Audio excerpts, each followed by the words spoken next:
give a warm welcome to the hosts of The Bride of Alternate Ending. Oh, hello, ghouls and goblins. Mitzi and I would like to welcome you to Bride of Alternate Ending. I'm so sorry that our yacht that we're recording this horror-themed alternate ending sideshow on only has 30 bedrooms, but our private jet is in the shop. Anyway, I am your ghost, Brennan Klein, and with me, as always, is your co-ghost, Tim Brayton. How are you doing today, Tim? I'm doing good. I thought about trying to riff with where you were at, but I was like, I don't have anything ready to go, and if I just jump into it, it's going to be embarrassing. But I like that. That's one of your best. Thank you. And thank you so much. And I will also say having nothing ready to go and jumping into it and being embarrassing is exactly how I start the show. So you should join me in this space. But I don't want to take your bit. Mm-hmm. Your bit is not being prepared, and my bit is calling attention to the quality of what you were able to concoct regardless. Yeah, no, I do love to receive a report card. It's I'm teaching a public speaking class this semester. It's in my nature. It's right where my brain is at to sort of critique extemporaneous speaking, or in your case, improvised speaking. Is there a difference? Not that we should probably be talking about horror, but is there a difference between those two concepts? Yes! In fact, improvised is if I were to say to you, Brennan, do 2 minutes about the extraordinarily privileged, wealthy white people of Beverly Hills. Go. And you were just and maybe give you like a minute to like quickly read up. Extemporaneous is if you had already prepared your minute on the wealthy white people of Beverly Hills, but you weren't trying to read word for word. You just had your note cards that sort of reminded you, talk about this, then this, then this, and you sort of more or less knew what you wanted to say, but you were saying the specific words you were saying were improvised, but the structure of what you were saying is not. That's the difference. Got it. I did not realize. I've been using those a little interchangeably, and now I will not. This is why you need to have a teacher like me. Yeah, no, I really appreciate it. So and that's not just for you, Brennan. That's for anyone listening to this podcast who might be hiring, because boy, oh boy, it's bleak out there. But yes, we are not here to talk about extemporaneous speech or the job market, maybe a little bit. We are here to engage in extemporaneous speech on the subject of a horror film. Well, are we improvising or are we extemporizing? I have notes. I would say I am also. I don't have like physically written down notes, but I know what I want to say, which means we're extemporizing. Okay, good to know. Well, anyway, so at the request of our Patreon superstar, Gavin McDowell, with many apologies for taking a while to fulfill a bunch of Patreon requests that we are working our way through still. This was originally, I think it was a written review request, but it was a request for you to write a written review. Gavin very kindly has allowed us to make it the subject of a Bride of Alternate Ending episode, and we chose this date because it was the date that we have free, but it also is sort of fortuitous. We'll get there, but this movie has been sort of on the tip of people's tongues again because of a recent film called The Substance. I think people have been comparing these two in a way that has brought this film back into the limelight a little bit. So we're gonna get that sweet SEO engagement. That's the word. I should know this. I write for a website. But yes, we are talking about the 1989 movie Society. Have you heard about this? We live in one. We sure do, Brennan. Directed by Brian Yuzna. It is his feature directorial debut, but he did previously produce Reanimator and From Beyond, and it does show.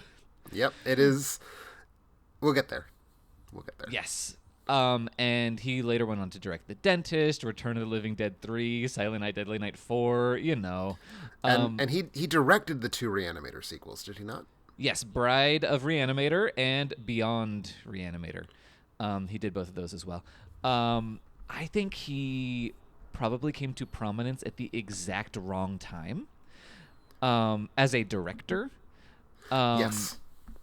Because he was very much working in this goopy 80s mode at the very tail end of the 80s when we were going into the early 90s when horror kind of vanished off the face of the earth for quite a while, which is why you're seeing him in these like weird belated franchise sequels that are going to be the ones that when you're doing a marathon, you're like, what the fuck was that? Like Silent Night, Deadly Night 4, which is an amusing movie, but just like unhinged if you're watching them in order. It is, of the Silent Night, Deadly Nights, the one that you are least clear why, I would say. Yes. But yeah, no, I appreciate Brian Yuzna's approach to his material quite often. And of course, I love this credit. In the opening credits, we see surrealistic makeup effects by Screaming Mad George. Which I have not the world's finest handle on who Screaming Mad George is, so I always have to like look him up. But you were perhaps going to tell us more about this. I am. I love Screaming Mad George. He's another, he's a very big effects guy. I think he's mentioned less often. If you're talking about effects, he's mentioned less often than like Greg Nicotero or Tom Savini or Stan Winston or whatever. But I also think that's because he rose to prominence at around the same time and thus kind of wasn't working in the quality of movie that necessarily deserved him all the time. I will say that, to me, part of the reason I don't always bring up Screaming Mad George is because I always have some vague sense that that's not a real name. I mean, it's not a real name, but it feels like it's, every time I hear it, it's like, is that a fan name? Is that like the name that people applied, like when they would call, the one, like, and it's not. It is the actual like name of the artist in question, whose name I'm pulling up right now, if I can get there quickly. This is the chosen professional name of IMDb doesn't actually have his real name, so I'm gonna have to go through Wikipedia to find it. But to me, that's part of the problem, is that it's just like, am I supposed to say that? Is that actually correct? So I just punt. Screaming Mad George is the professional name of Joji Tani. Oh, okay. I did not know that. Yes. But yes, he's done a bunch of stuff. I mean, I think probably most famously, he worked on Nightmare on Elm Street 4. I believe he did the cockroach death, where the girl turns into a big bug and gets squished. But he's worked on a bunch of stuff. He also worked on Silent Night, Deadly Night 4. He works with Brian Yuzna a lot. But he also did the effects for Children of the Corn 3, which is one of those movies that has way better effects than it needs to. And I'm just looking at this, and it's kind of bleak, because we go from being like an assistant on Big Trouble in Little China, Predator. It's like, yes, these are movies. And then we get to things like Tokyo, The Last War, Silent Night, Deadly Nights 4 and 5. Yep. Tales from the Hood. I like Tales from the Hood. But yeah, no, it's definitely things changed once the 90s hit. You respect, I assume, that Tales from the Hood is not where you would like a great artist's career to be in 1995. Yeah, no, that seems fair. At least commercially speaking. Yeah. For sure. But yeah, no, Screaming Mad George, great stuff. Just I mean, he's probably, I would say, the brighter flame between him and Brian Yuzna. But they burned out fast and strong, I think. Yeah, I would say Screaming Mad George has more credits you may have seen, whereas Brian Yuzna is pretty much this and the two Reanimators, I think. Yeah. But anyway, 1989's Society. This was my first time seeing this. I'm very glad to have had the opportunity. It's something I've heard about for a long time. But what's your experience with Society? I have seen it once prior to now. I want to say that was in 2021. So recently, it's a little unclear to me when it became a movie we had to see. We being like people like you and I, not specifically you and I. Because my sense for a while had been that Brian Yuzna was the power behind the throne for Stuart Gordon, and that's sort of like why we cared about him in his early career. And then Stuart Gordon went on to be like respectable, and Brian Yuzna did not. Has always been sort of the story I've heard. And somewhere along the line that pivoted to, well, for sure we care about Society, and maybe we care about a couple of the other things as well. But I'm not quite sure when I feel like that pivot happened, and maybe it wasn't even a pivot. Maybe I just learned more. Mm-hmm. So I don't know if you have thoughts on that. I mean, I don't know, because I heard about Society from, my horror friends, basically, and horror podcasts and things like that. And by the time I had come to it, it was already if not you need to see this movie, it is you need to see the final 20 minutes of this movie. Well, sure. And I think that's probably even where it is now. Yeah. But it is definitely you need to see the final 20 minutes of this movie. Yes. All of you now listening need to see the final 20 minutes of this movie.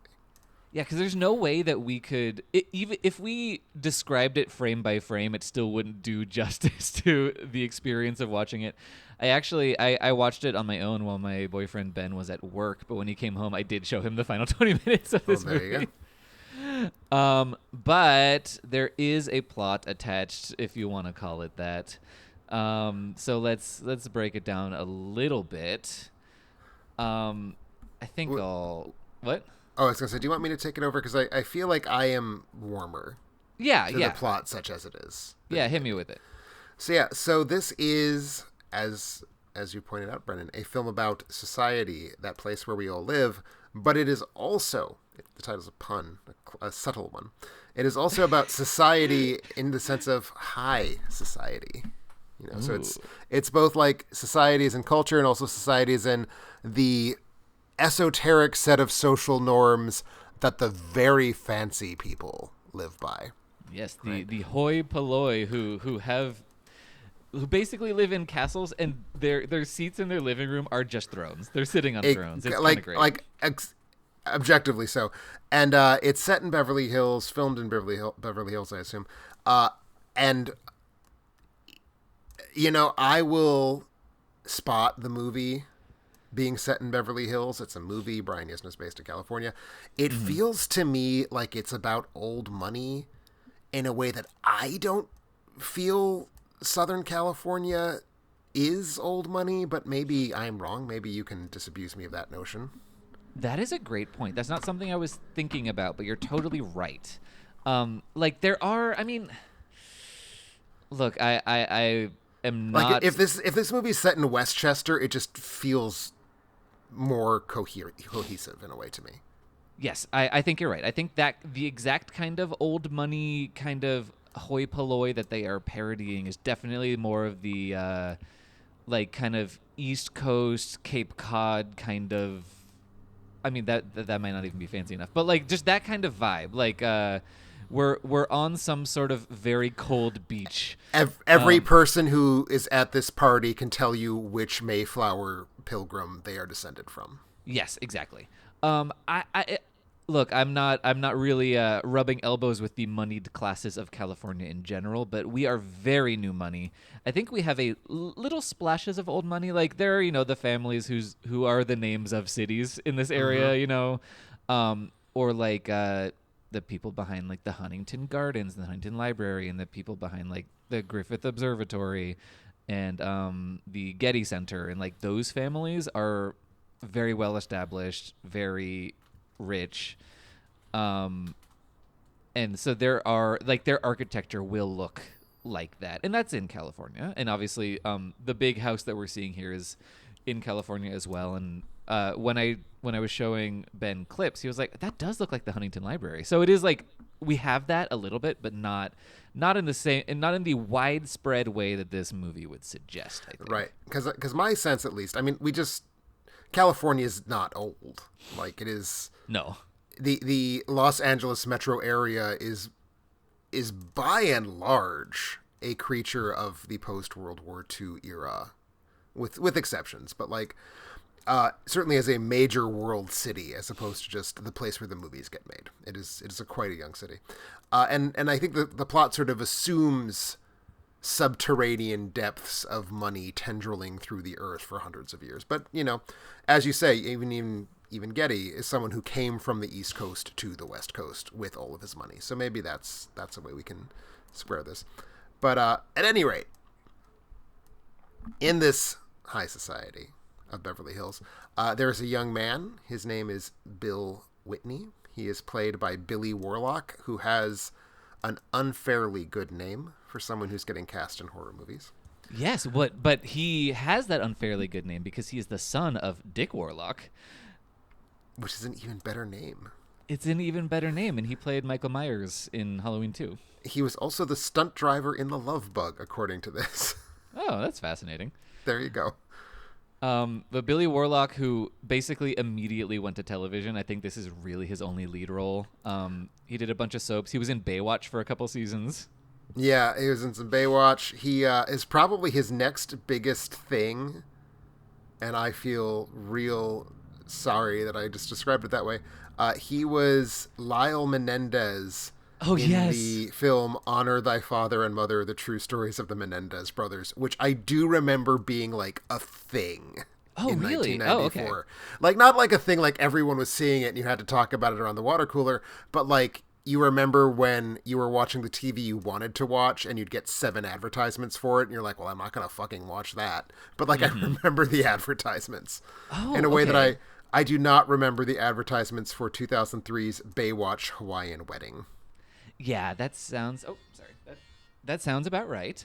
But yeah, oh my God. I totally forgot that I saw that on his IMDb profile, but I imagine the Menendez brothers are making out less than I hear they do in the new Netflix series or whatever the fuck they get up to there. I will never find out. It is not for me. Yeah.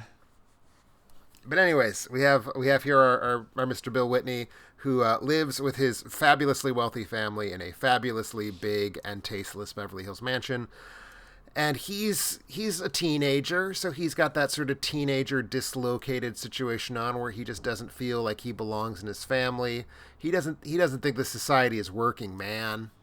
You know, it's all fake. It's all whatever. Everyone's pretending. Everyone's pretending. So on the one hand, you have this kind of rebel with a cause-esque kid who just sees through the phoniness and is frustrated by it. But on the other hand, you have this being a gross-out horror movie by the producer of From Beyond and Reanimator.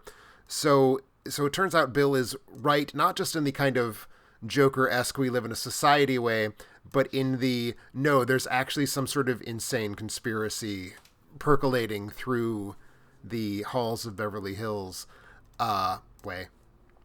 And so he spends the first hour and a quarter-ish just kind of negotiating the social spaces of this very, very wealthy, oldish, newish money society.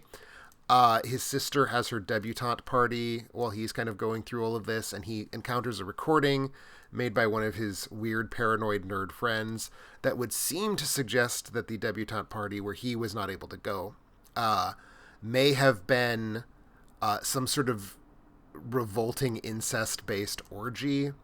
But then when he tries to take this to the authorities in the form of his psychologist, Dr. Cleveland, he then has the audio played back to him, and it's just very banal talking about how exciting the debutante ball is going to be. So he's not sure if he's insane or if he's being gaslit. He's trying to just kind of thrive in this society that demands, you know, high performance from its elites. But the more he goes in, the more things seem like they're being faked in some way. And this starts to manifest as we kind of rev up through the second act in bodies appearing dead, or bodies appearing dead and then not being there later. And so he's growing increasingly convinced that something is greatly awry. That, if you will, society is rotten. Yes, indeed. And, you know, maybe it is. Who knows? Who's to say? I think we will postpone, perhaps. It is rotten. We know this. Of course. Of course. We all know this. We knew this from the second we sit down to watch our movie. Yes, but I think sorry, yes. Go ahead. I will say the movie kind of blows its wad in the opening credits sequence. Like, it really kind of tips its hand in a major way that I don't... It does. It does. I think... So, as I was going to say, I think we should postpone talking about what happens when he learns what's going on, because he basically goes from... They are now targeting the people who are helping me solve this mystery in a very clear way, to I know where the bodies are, to I'm in the last 20 minutes of this movie very quickly. Like, it goes from having basically no plot for about an hour and 15 minutes to having tons of plot for half an hour. And plot is a strong word for either half, but yes. Incidents. Yes. Stuff to look at. Yes.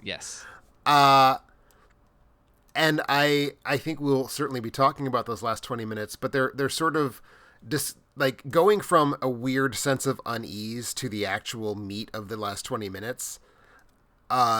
There's like not a ramp up to that. Like, we go from vague sense of unease with no clear like plot developments to the gory shit so quickly that I think we should just postpone talking about the gory shit.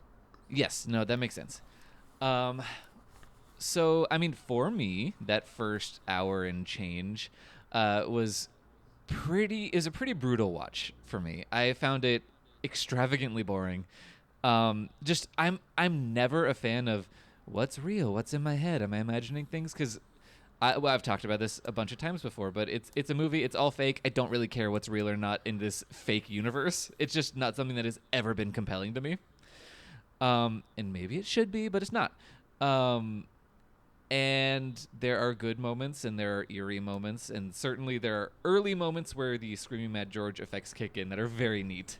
Like when he sees his sister through the pebbled glass of a shower, and it seems that her face and breasts are facing the same direction as her butt, which is very exciting. Which is a moment that I kind of love because it's a really great way to kind of have your cake and eat it too, in terms of just being a trashy exploitation film, in that it is giving us both a tits and ass shot simultaneously, but also doing the business of like setting up thriller mechanics. So it's like, yes. It's both crass, but also very motivated by the story and functioning in the story in a good way. So like, I admire that moment. I also really like as you say, there's kind of that pebbled glass. So it looks like her body is sort of an 8-bit video game character of a naked lady whose boobs have been turned around to face her body. Yeah, I think it definitely hides the seams in the effects quite well as well. Yeah, exactly. And it's the early on of like just the implication of like there's something wrong, but maybe you're seeing it. And it's setting us up in a good way, because this movie's card, and it really does just have the one, is effacing the line where kind of cheesy, soft-core, almost exploitation cinema ends and disgusting, gross-out body horror begins. So I like that its biggest effect sequence prior to the end is this kind of combination of really trashy cheesecake shot and also something that is horrible and uncanny and body horror-y. Yeah, I think that's right. I think, the line between sex and grotesquerie is incredibly dotted in this movie. It is, if anything, not a line at all. Yeah. I just remembered what I wanted to say. I'm sorry. Okay. About those opening credits, which I think are a big mistake. I think the problem is that the movie, other than this effects shot, this shower scene, does not really have anything that is tipping its hand in terms of this is a grody horror movie by the producer From Beyond, until that last 20 minutes. And I feel the credits are an effort to make a promise to the audience, like, no, there will be gross shit. Yeah. You'll be okay, but you got a while to wait for it. Because otherwise it is not clear that that's coming at all. And I do think it's a mistake, but at the same time, there's commercial realities that a horror film from 1989 has to live up to. I guess so, but it just rings kind of pathetic to me, because like I get that. Certainly, if the poster for this movie is advertising a certain amount of gory grossness, like it's a woman removing her face and there's like sticky kind of globules, but yeah, I mean, it feels to me like the beginning of almost any slasher movie that has a slow build-up, which is that you see someone running through the woods and they get killed by an unseen assailant, and then we cut to the actual story, just to remind you that people are going to die in 30 minutes. Right. And it's just, that is such a loser-ass thing to do. Like, I know what I'm watching. Like, calm down. But, so yeah, and that just really, it could have been something gross and not given the game away at the same time. Because it's literally just footage from the climax, slowed down and zoomed in so we can't see what's going on. Yeah, so I greatly disapprove of that kind of thing. I mean, to the point, the Substance pulled a similar thing in theaters, which is not the fault of Coralie Farge or anyone involved, but they did do one of those things beforehand where it's like, "Hi, I'm Demi Moore, and I'm Margaret Qualley, and thanks for coming to the movies.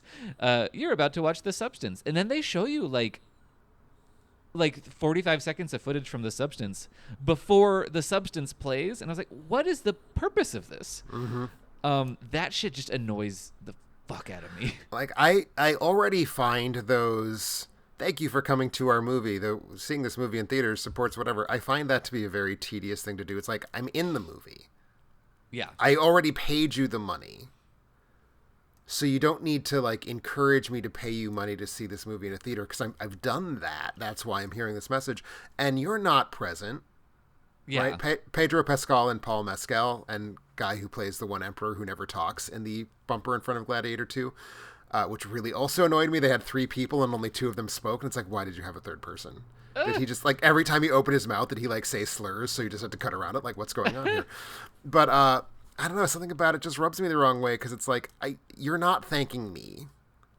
I bought my ticket. You don't need to sell me on my... I find it very frustrating. But that's even worse when they spoil it, as they do in the case of The Substance. Yeah, that really frustrated me, because especially with a movie like The Substance, imagery is spoilers. Yeah. And it's like, I'm here to see it. Because show it to me. ironically, The Substance has none. Yeah, you're right. And frankly, neither does society. So it is a very good evocation of that approach. And I really, really liked The Substance, and I liked Society quite a bit. I think the Society lacks the muscular direction that The Substance does. Yeah, no, like, The Substance is always interesting to look at, even when it's just Demi Moore is walking down a hallway. Yeah, like watching that billboard of her face being taken apart is an exciting and thrilling thing, or her being handed a piece of paper. Like it is very well directed. Yeah, and Brian Yuzna is, and this is the only one of his films as a director I've seen. And that's not true. I've seen Silent Night, Deadly Night 4. But based on my N of 2, Yuzna is not a terribly interesting director. He is good. He's a good producer, right? And that's what his 2 main titles, which are for sure Reanimator and From Beyond. He's a producer on those 2. He is good at marshaling the talents of people. So he's good at hiring Screaming Mad George to do the work that the movie needs. But then when it comes time to film all of this, he's basically just putting up the camera and having his actors walk in front of it. And the actors in Society needed more than that. I think it's fair to say. My God. Because like at least the high society people, they can get away with being like weird and hollow and these kind of facsimiles of characters. But like the guy who plays his friend Milo, he needed help. Every line he's got this weird emphasis and doesn't really know like how to speak. Yeah, Milo. Go ahead. Yeah, no, go for it. I was going to say, Milo is one of the 2 clear worst in shows. The other one, for me, and it kind of falls into that sort of wiggle room you mentioned, where the members of Society get to seem weird. But the Society girl who kind of takes pity on him, Clarissa. Clarissa.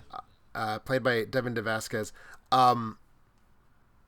That to me is almost as bad, especially as it gets towards the end, because there's a plot twist. Not twist, that's not the right word.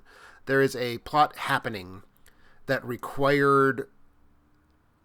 That character makes a choice that doesn't happen on screen, and the actor really needed to know where that choice happened in order to make us believe it, and I don't believe it when it happens. No. And it's pretty crucial for the purposes of the story that I believe it. Yep. No, yeah, that's a big bummer. And yeah, Brian Yuzna, I mean, this is his debut feature. He's having a hard enough time keeping the boom mic out of the shot. You know, like it is just not an extravagantly well-directed movie in terms of the story. And personally, the idea of like Bill sees something and then he shows someone and it's different. It happens like 10 times, and I just got really sick of it. But it is for sure repetitious. Yeah, but what's your take on that? Because I feel we have different opinions. We do. So I think it comes down in part to just being as simple as, something you've already said, which is you don't give a shit about is reality real type movies. And I would actually say this is not one of those. To me, that's a movie like The Matrix, right? Where like there are two realities at play in the movie, and we are somewhat unclear which one of them we're in. And it's all meant to be like very sort of, can you ever tell what's real? Or are we just brains in a vat, man? And this to me is not that, because there's only one reality, and it's just that people are lying to him. So to me, I guess it's a gaslighting movie. It's a gaslighting movie. Well, to me, it's a paranoia thriller, and I do really tend to like paranoia thrillers. I'm actually with you. I tend to find movies about like what is reality often very dull and sort of up their own ass, and I do not exempt The Matrix from this. But I'm pretty on board with your good old 70s style paranoia movies, where it turns out our protagonist is the only person seemingly on the planet who's not in on the secret. And this isn't a great one of those, although I think the script is a solid version of that. I think the directing does let it down. I think the acting for sure lets it down. And certainly there aren't enough different scenes, and you've mentioned that. We get too many repetitions of the same kind of, I have evidence. Oops, no, I don't. To a degree where as it like gets towards the hospital sequence, which is kind of, I think, right around the point that it shifts from being sort of this one thing to sort of the other thing. I lost track of which character was the dead body that they were trying to find at the hospital. Because there are also too many brown-haired white guys, and they all have the same brown hair. Like their faces are different, but it's the same like 80s society like crop, And it became very hard for me to keep them straight. And one of them is Billy Warlock, and I'm like, if I'm not keeping the protagonist straight, that's not great. I strongly disagree with him looking exactly like everybody. I mean, maybe like face-wise, he's just a white dude. But he is bestowed with this beautiful, terrible mullet that the other characters are not. That is fair. It is a sterling co-star. Look, the thing that really kept me afloat in the first 2/3 of this movie is that Billy Warlock is just like a hunky 80s guy with a terrible mullet, which is basically exactly my type. So I was having a nice time, and oh my god, the sunscreen cum shot that happens on the beach when I believe Clarissa is like squirting him with sunscreen. It is filthy. I don't know how else to. That's the other thing I do like about this movie. It has a sense of humor, and I think that's the thing that Brian Yuzna actually got from Stuart Gordon, I think, is knowing a way to make this all sort of, if not like genuinely funny, at least it has kind of like a snotty smirk to it. Yeah. As you said, like sunscreen cum shot is clearly one of those like juvenile impulses, but I think it works in context. Yeah, it works in context, and then also, that's really interesting because we're not quite crossing the veil into the third act. I think there are some kind of quippier moments in the third act that don't really work. They're kind of like late era Freddy Krueger, like, okay, this is not really doing it for me. But there's some kooky, just their vibes. Like there's just a general kind of background thing that I don't know if it was even a gag or not, but like the psychiatrist that he goes to has like a bowl of celery on his desk. And this is after previously having like bowls of apples and fruits like next to the couch, which was there's just an interesting choice.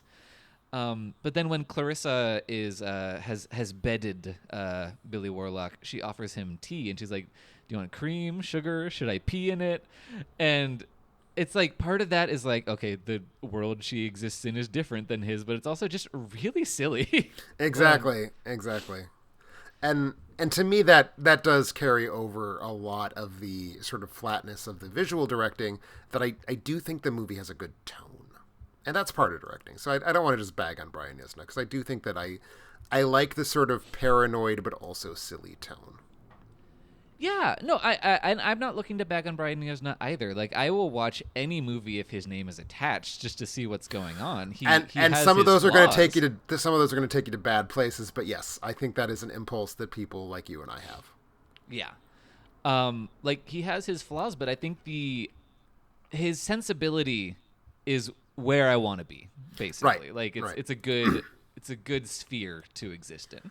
Yeah, and again, I mean, in a lot of ways, this movie is very much, I had so much fun making From Beyond, can I do it again?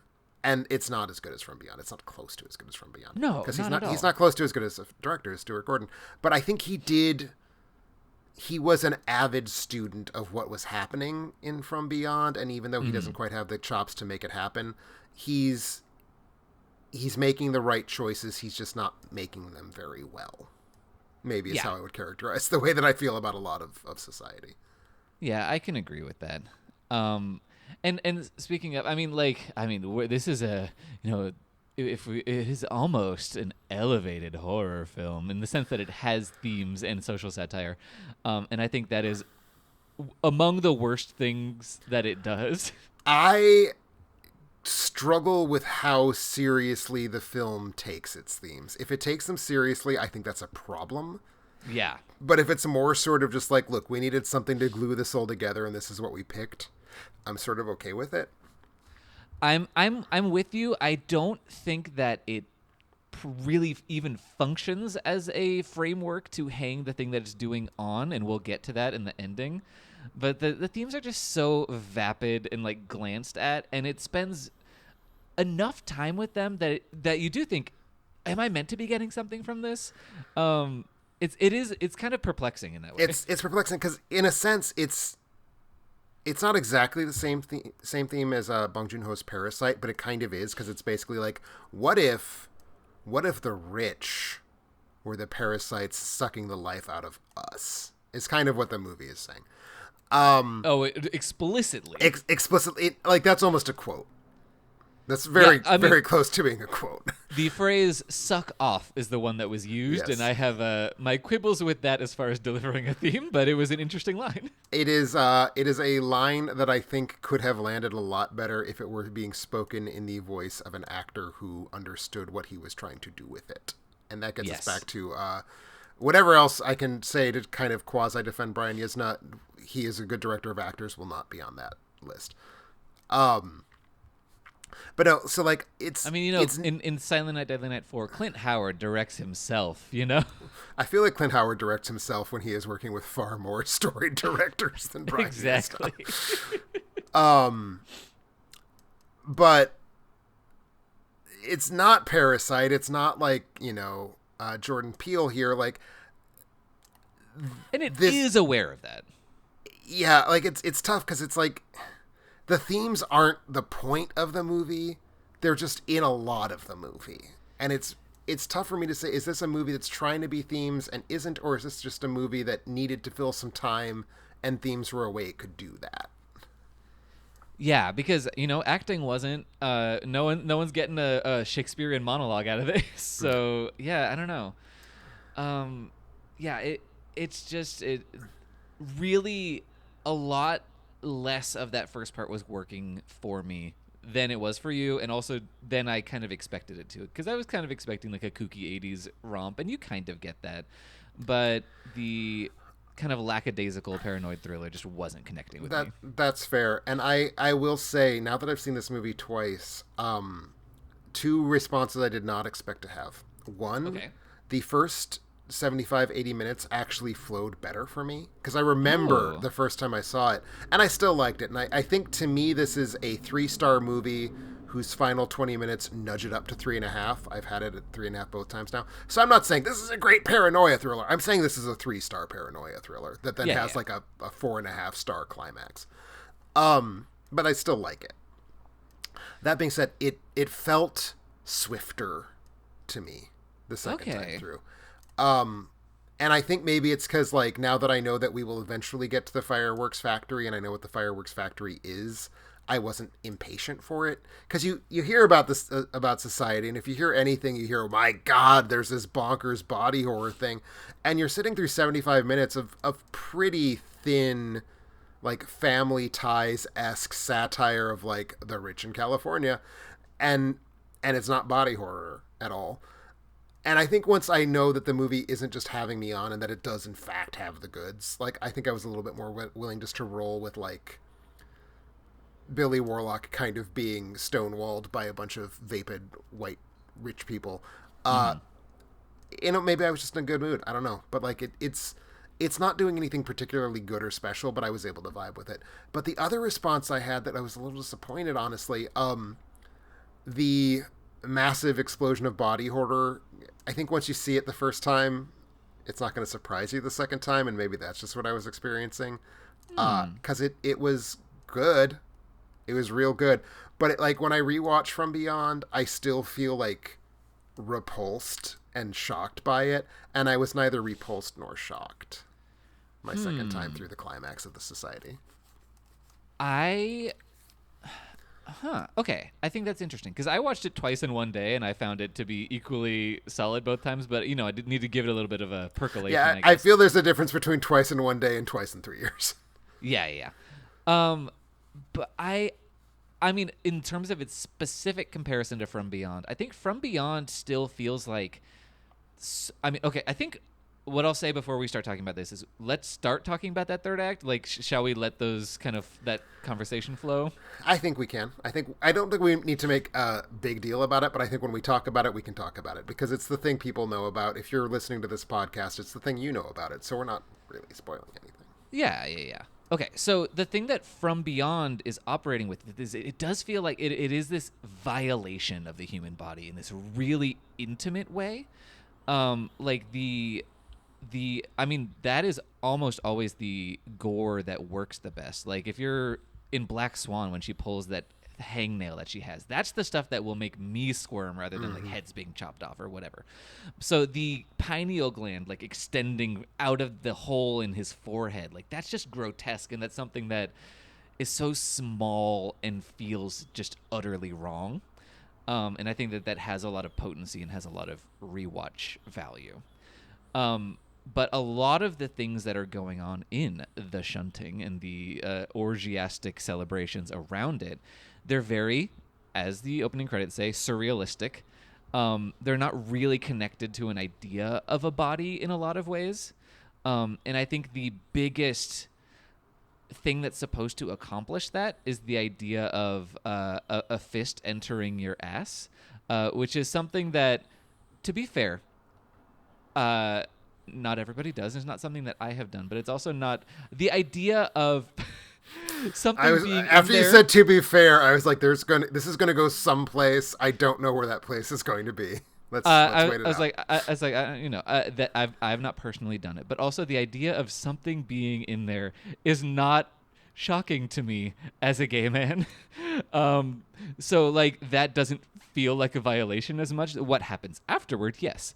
But I think that's supposed to be like one of the more effective moments, and it doesn't really propel the horror for me in a way that I think it would for the kind of straight audiences it was intended for. I hear that. I also think, though, to me, the sequence as a whole, not just that one specific beat, is kind of being driven by, it's this like grotesque parody of sex itself, where, you know, the sort of the poetic way, you know, people describe sex is like it's this intertwining of two bodies that become one. And it's like taking that literally in a very like repulsive way where like things are oozing into other things. To me, the fist up the butt that happens, which is also one of the weaker Freddy Krueger-esque quips that you mentioned earlier, I would say. Oh, yeah. We've already seen someone's hand on what looks like buttocks. It's kind of tough to tell at that point. It's supposed to be. Their fingers just kind of like sink into it like it's a Jell-O mold, and that cool. to me is a far more disturbing moment than the just having someone's fist grow up your butt. Because the fist go up your butt is clearly getting us to the gag of fingers come out the mouth. You know, which is cool. Which you're is very Hell cool. of the Living Dead hand coming out of the mouth gag. Great gag. But to me, the whole sequence is already such a parody of sex as such. I think there's definitely a level of... I think the movie is aware that its target audience thinks gay sex is gross and is playing with that. I think the movie views itself as superior to its audience because the audience thinks that gay sex is gross, if that makes sense. Like, to me, the movie feels kind of chill with it, but it's like, I can do this because it will upset you. And that's the vibe I get from the butt thing. I don't know. Yeah, maybe so. But, like, and there is like a man on man like kind of kiss face sucking moment. There's also like a licking. They're definitely. I mean, I think they're trying to, do a little bit of the cruising thing where it's like we're goggling at this. I think it's trying to push buttons for sure, but I think it's kind of generally trying to push buttons around sex, and some of the sex is gay sex. Yeah, I feel that. But I think by the time we get to fist up the butt, we've already had a lot of things that are putatively quite upsetting. I think. Yes. But and what I'm saying is that none of them upset me as much the second time around, basically. Yeah, I hear that. But here's what I think. So I feel like, I mean, these effects that are happening are great. Oh man. And even the ones that are like, okay, I can see that's a rubber thing. You just buy it. It's just fun. It is a hell of a lot of fun. A lot of them look terrific. Screaming Mad George pulled out all the stops. Like it's really incredible, and it's really incredibly ideated. Like, it's so creative, and so surreal, and so exciting, and visceral, and cool. But it is a little bit of an effects reel. Like, it doesn't hang on anything. It's not servicing the really vapid themes that come even fuller to the fore in the dialogue. It doesn't really make sense for the plot of, like, why is this happening? And how is like the idea of, like, this is the underbelly of high society. It's just my enduring question is just like, why? Like, what's the point of it? Why did they, like, what? I don't know. It just yeah. I mean, the best I can come up with, and I think this is kind of in one of the many heavy-handed lines of dialogue, where I think mayor of society. There's a judge. Then maybe he's a judge. That's right. Talks about, we are descended from a lineage going back to Julius Caesar, and it's like, what, pretentious dialogue like that is what you get in this kind of movie. I'm fine with that. I think what the movie's kind of doing is in a very not all that reflective way. I think maybe two things are going on. One, it's the Reagan 80s have just ended and everyone's still squeamish about sex. I think it's kind of pulling from this cultural shorthand of, when were there very decadent rich people? Rome. How did the decadent rich people manifest their decadence? Orgies. And I think I don't think there's any more to it than that. And that's, in a way, speaking to, does this movie have themes? No, not really. Not good ones. Not well-developed ones, I should say. No, certainly not well-developed ones. And the ones that it just insists on so often.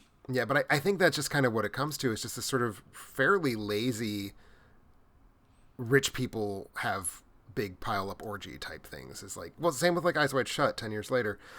Not that this is Eyes Wide Shut, but it reminds me. I mean, I think the two films are not in conversation with each other. They'd make an interesting double feature. Certainly. But yeah, no, it's just like, I mean, maybe it's because I found the opening to be so hollow. Like, it feels like a really rickety framework to hang all of this incredible stuff on. And if it had a stronger sense of itself as a story and as a movie, I think it would be like a 5-star movie. I mean, yes, I agree. If movies were better, they would be better movies. Yeah, okay, that's a tautology. Or no, whatever. It's just redundant and silly what I said. But no, I take your point, though. Yeah. It was kind of a bummer to me. But I do think that moment is great, but that's why I had absolutely no quibbles about just showing Ben the final 20 minutes, because I don't think it is serviced by the first 70 minutes at all. Well, it's sort of, and I think this is kind of what we're driving at. It doesn't make sense. No. If the plot is setting up that the society, is this like melty bugman subhuman cult, whatever's going on, they're a separate species, but they groom and harvest comely young men as their lifeblood. There is very little obvious reason that has to be in the form of an orgy. And I think that's really where the film feels arbitrary to me. Yeah, like and it makes... It knows that an orgy is going to push buttons, and it wants to push buttons, but it hasn't set up the plot to push those specific buttons. And again, like Eyes Wide Shut has been about sex for an hour before we get to the orgy. Society is about sex when it becomes an orgy movie. Yeah, and well, I mean, I don't know if I fully agree with that, because it is about, like, I do think that Bill has these moments where he's having sexual situations, then they become twisted, or they kind of turn against him in some way. But the movie's not about anything. And I don't know, like, I feel like I should like this explosion of effects more, and I'm kind of having trouble with it. And it's just, I don't know, it just kind of makes me sad.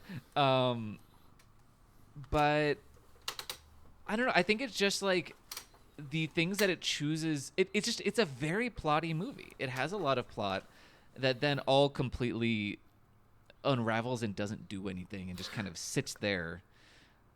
And I think the biggest tell from that is, something I already alluded to, which is the plot resolves sort of arbitrarily, in that the one society girl who has a crush on Bill just kind of says, "You should leave now," and he just kind of does, even though he has to like shove aside several other people, any one of whom could have stopped him, and then he's just kind of outside.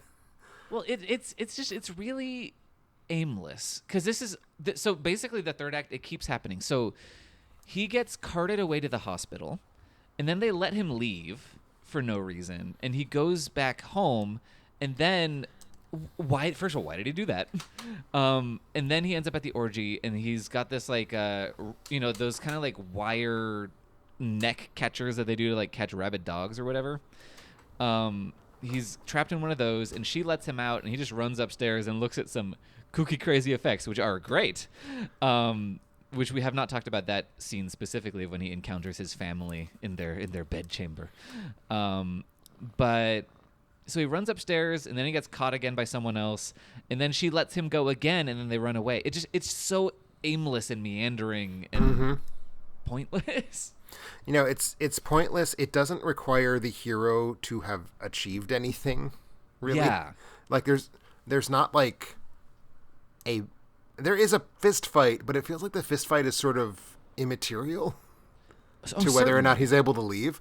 So it's not like he has to overcome an obstacle to leave. He just sort of leaves. And I do want to talk about that scene in the bedroom where he sees his mother and father and sister all doing whatever weird society things are going on.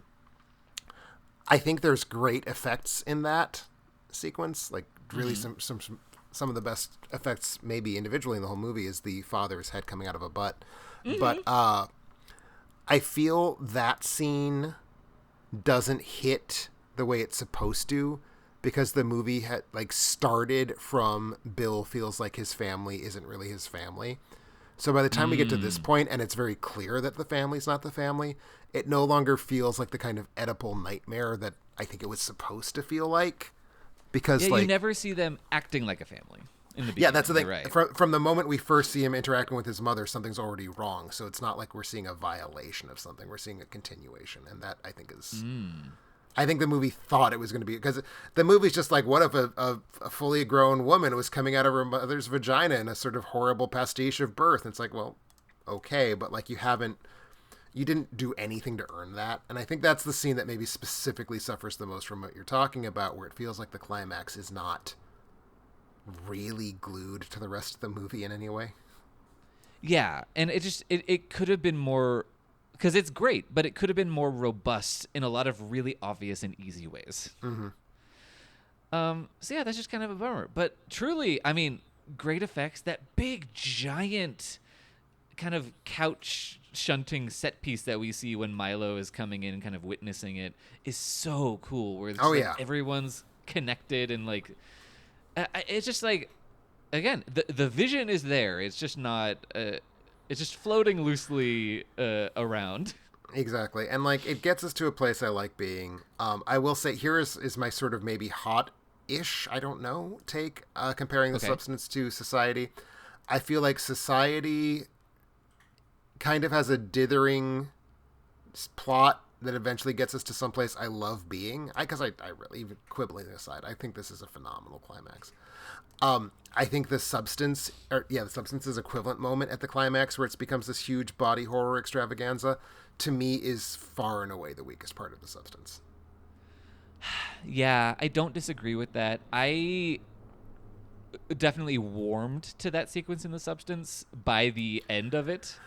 It's impressively achieved, like great effects work. I love that it just keeps going and going and going, and like as you say, I kind of warm towards it. I feel like that movie didn't know how to end. Yeah. And I feel like Society doesn't really know how to do anything story-wise, so the fact that it doesn't know how to end doesn't really feel like it's made a mistake in a way that the substance felt like. The substance passed by 2 climaxes because it wanted the big body horror climax, and by that point I'm like, you are a 2-hour and 20-minute movie, just stop. Yeah. Society's an hour and 40 minutes. That's true. And it shouldn't have been. It should have been 89 minutes. I don't know what they were thinking. Agreed. And I think place number 1 would be to cut out at least one scene with the psychiatrist. Yes, cut out at least one scene with the psychiatrist. We also could have cut out that absolute nothing opening scene of like a nightmare where Billy's wandering around with a knife and doesn't see anything. That could be cut. Most of the subplot, which we didn't even talk about, where Billy is running for class president. Oh yeah, what the fuck? Yeah, it's so silly and yeah, whatever.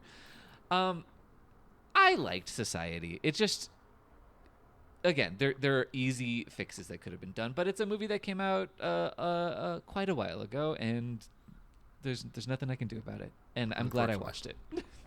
Yeah, no, like I said, I like it more than you. I think mostly just, frankly, as a result of, I think I'm more sympathetic to paranoia thrillers than you. And so I'm just, Maybe. I have a higher level of buy-in ready to go. Yeah, I hear that. I don't know.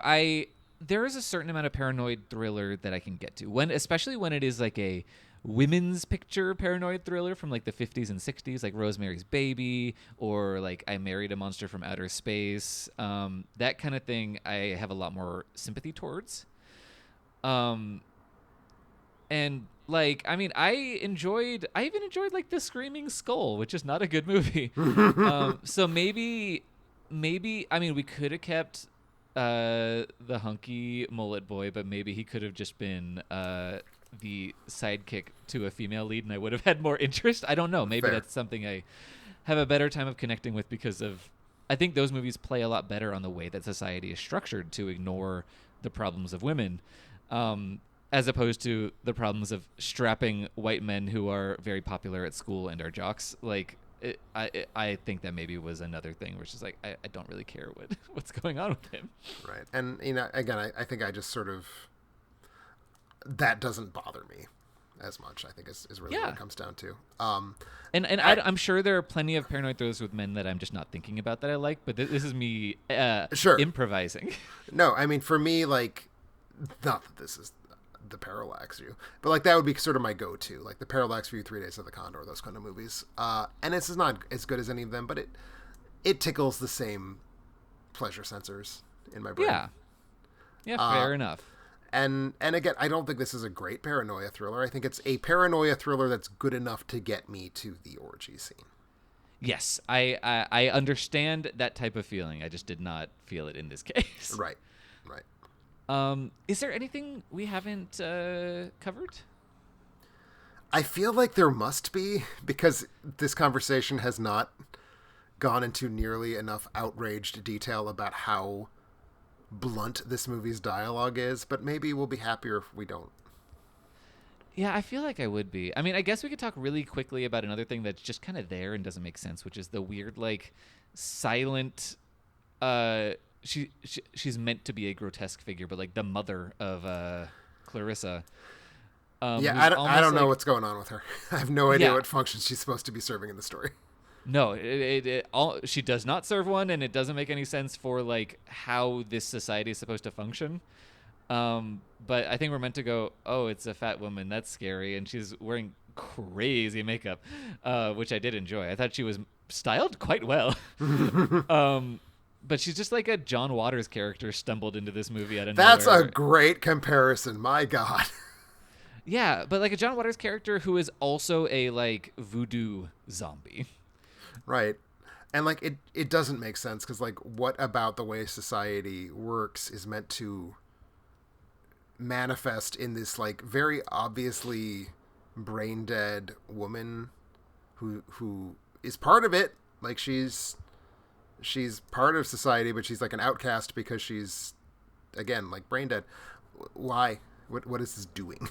Yeah, it's doing nothing, and it's not shocking. It's just there. Yeah. So there's that. And she has a hair fetish. Oh yeah, she Great. Like you, really enjoys Billy Warlock's mullet. I mean, it's so bad. I mean, it's fascinating to me. I mean, look, I love a good mullet. I love a bad mullet. I have that is the what a paranoid thriller is to you. That's what's going on over here. But yeah, to that end, should we wrap up our society? I think we can be done with society. Okay, great. I'm through with society. I'm out of here. But yes, this is Bride of Alternate Ending. Thank you for listening. Next month, we normally in January do a kind of follow-ups and sequels to movies that we've covered before. That might be tougher this year because of what we have covered, but that might be what we're doing. But at any rate, there will most likely be a poll up on the Patreon by mid-December for you to vote for which title we talk about. And also, Patreon, back up and running. We got all kinds of refurbished tiers. If you're not part of the Alternate Ending Patreon, why not check it out? You get a chance to... Especially if you want to vote in said poll, because that's going to be Patreon locked pretty quickly. So yeah, it's Patreon exclusive. But yeah, thank you so much. I don't know. Bye, everybody. Bye. Bye.